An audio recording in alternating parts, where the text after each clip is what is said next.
Hey guys, welcome back. Got the cold brew. It's about 109 here in Kempner, Texas. So today is, I don't know what day, but we're still out in Texas. I think we're gonna head out to a German town, about an hour away. I think it's by Austin, maybe? I don't know. Well, we'll see when we get there and see what we can find out there. But I just want to say to everybody, thanks for watching. I do appreciate it. If you ever have anything to say, go ahead, throw it in the messages. I'll always try to reply. So let's go. And before we leave this intersection of 183 and I don't know, but there's a Whataburger over there. And I wonder if this guy, I guess he's buried here, to an unselfish man, 1864 to 1936. And his name is Jerky. Wait, no. Oh, J-R-K-E-Y.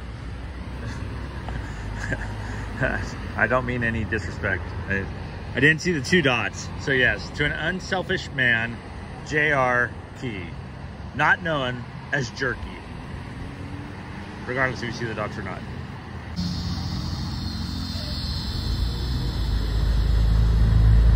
What is that noise?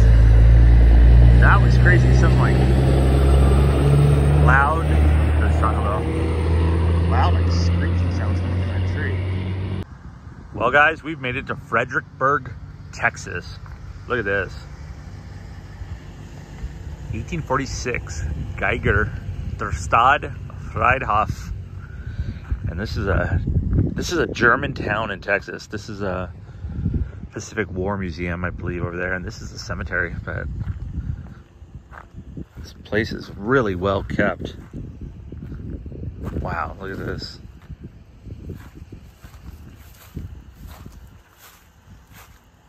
How interesting, all these plots.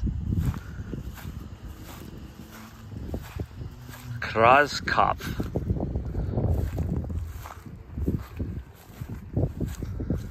Let's see some of the years on these too. Here we go. Captain Medical Corps, 1900 to 1968. That was Herbert Pfeiffer.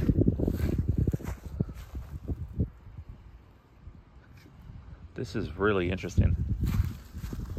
Huge too. This thing is so huge. I didn't do much research on this. There's another cemetery way over there, all the way out. Looks like a mausoleum out that way. Let's go check out some of these taller, like, statues. Here lies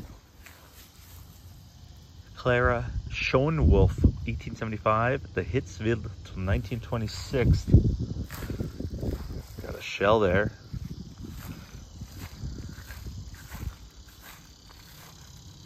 Totally different than, oh, another Kraskopf. I don't know what that is. Emma Dietz. I have zero idea what that sound is.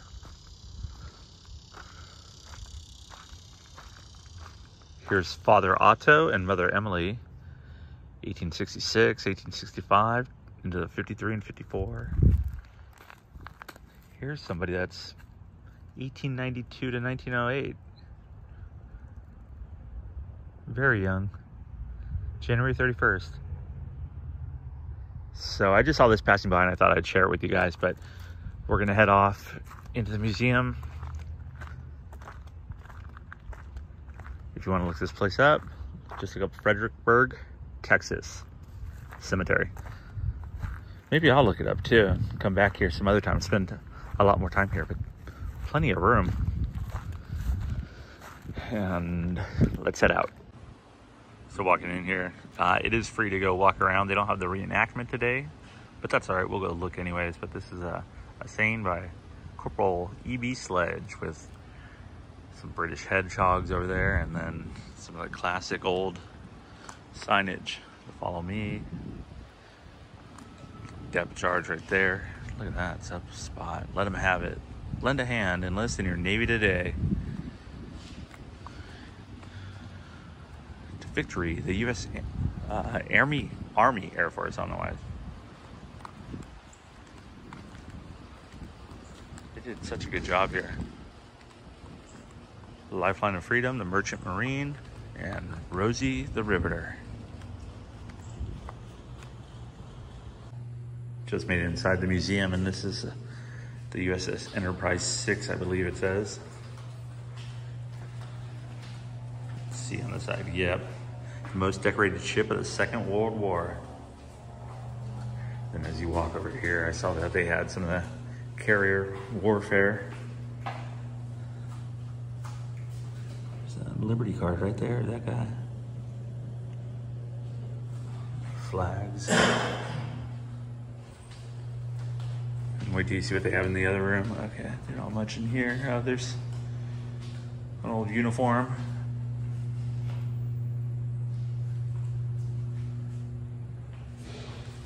Wow, look at that on the flight deck. That's where they fold up all the wings. And check this out in this other room. That is cool. A versatile aircraft, the Avenger, was designed with power. This thing is so big. I've seen so many classic planes, and we've seen a lot on this channel too. But this thing is massive. On this side, they have an ordnance bomb with the propeller. I guess that was to take out subs. Oh, cool. I'm the only one in here right now, so I could really show it to you. The cockpit and controls. So you climb up there, that's what you're gonna see. Pretty basic. I mean, think about everything you do with your hands just on video games alone nowadays. Lieutenant George W. Bush.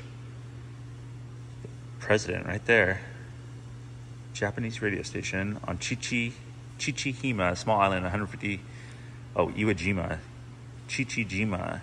The anti-aircraft fire hit Bush's plane during approach. That is cool. Look at that. I wonder if that is the plane. I'll read up and I'll let you know.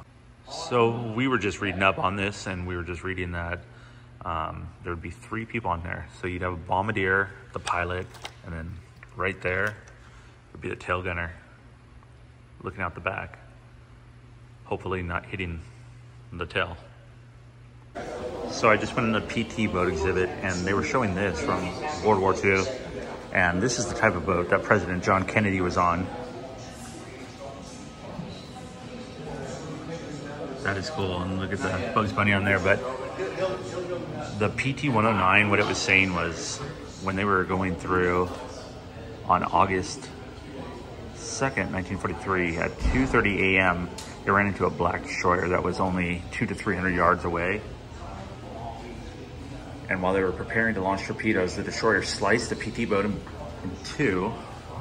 Kennedy and other crewmen were on the stern piece. Kennedy rescued the badly burned motor machinist and the second burn victim. After destroying the equipment, the code books and the crew abandoned the sinking boat. That is pretty awesome. And that was John F. Kennedy, the PT-156, the Elko motor torpedo boat.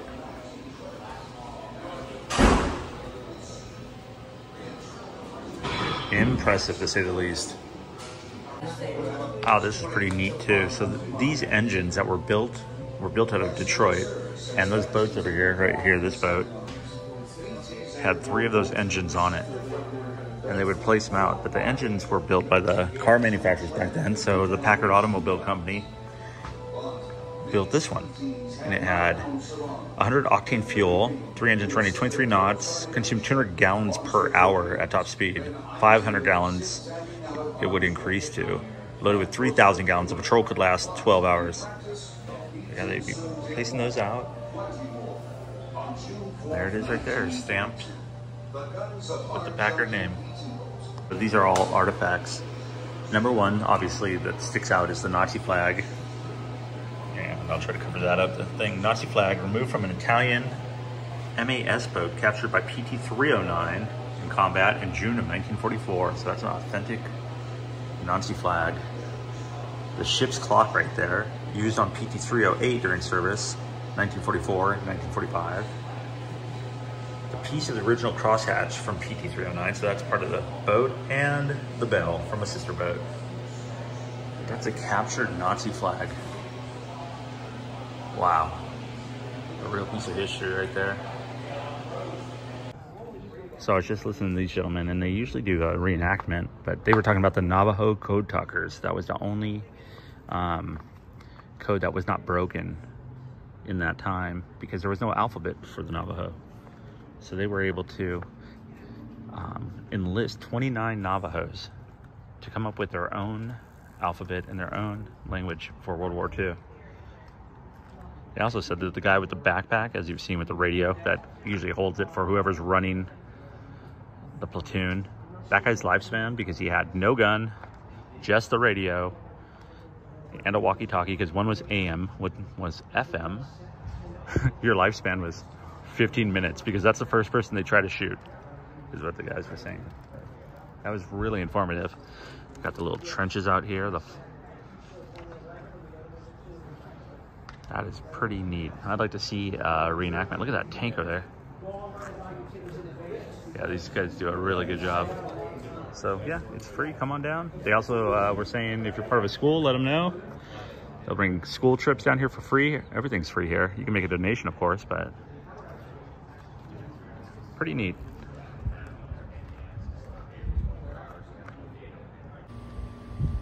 I think we're gonna head out of here. It's kind of a small museum, but really, really cool stuff and really knowledgeable people. Thank you for having us. Look at this. I like that the world map on the ground. They have Canada, Mexico, and then look at, they have Texas as its own place, of course, and Washington, D.C. But yes, Texas is its own.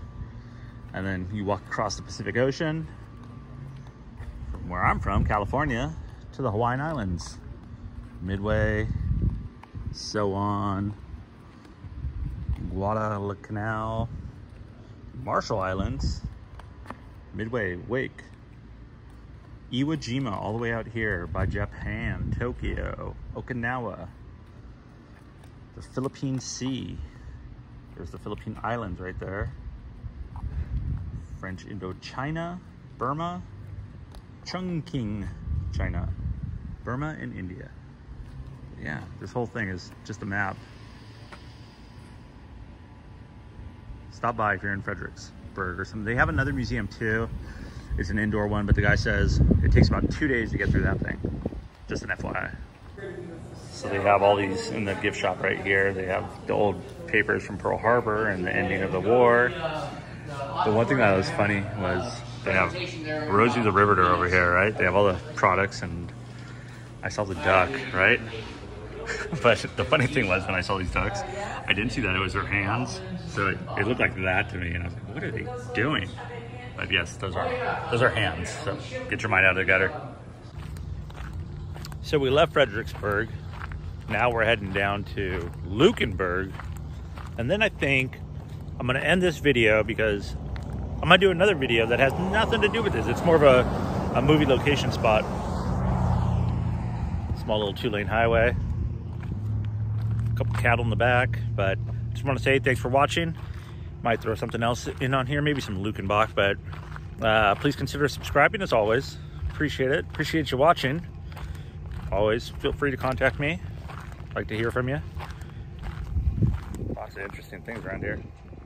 But okay, yeah, I'm gonna end this video and then probably start another one and then put it out a little bit later, but the other one will be fun too. Check this out. Using the phone today, didn't charge my camera, so. Puro blue for Texas, but we have made it. Look at this. 1849. This is Lukenbach, Texas, about 15 miles from Fredericksburg. We got a burn pit going over there. That thing's gonna be quite the bonfire. I can hear the live music out in the distance. Lukenbach, Texas, Friday, Glenn Collins, Saturday, Jake Worthington, and Sunday, almost Patsy Cline.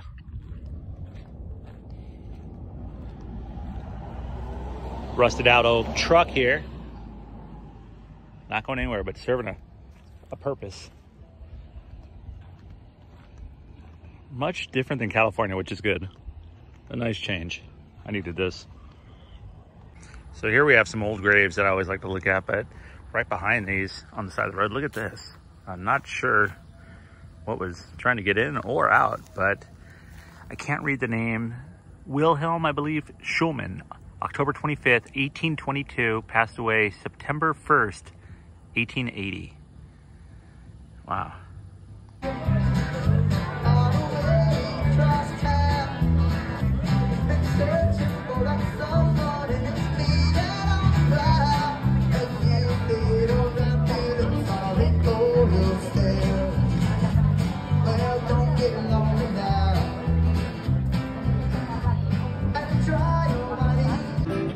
So we're over here in Lukenbach. This is cool. Like Waylon Jennings played here, Willie Nelson.